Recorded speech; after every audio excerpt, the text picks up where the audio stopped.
Look at that little guy. I mean, outside of having a lot more hair and a lot less gray, you know what else he had? A lot of life in front of him.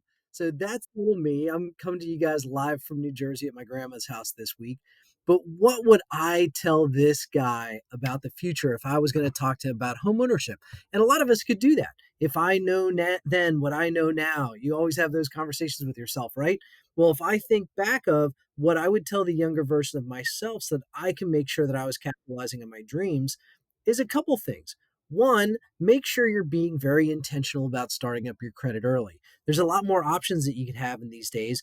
You can have a lot of instances if you're at a apartment or something like that where you can self-report the rental payments that you're making that help build your credit. You can self-report in a lot of instances utility payments that will go in. So talk to your companies, talk to your landlords. It's an opportunity to build up your credit because the better your credit is, the more access to products you have and the more access to better pricing you're going to have.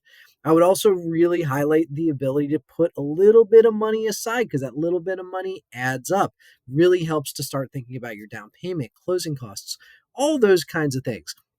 So, and the other part is, I would really start having the conversation about the ownership process, whether that's with a real estate professional, with a lending professional, having those conversations as early as possible.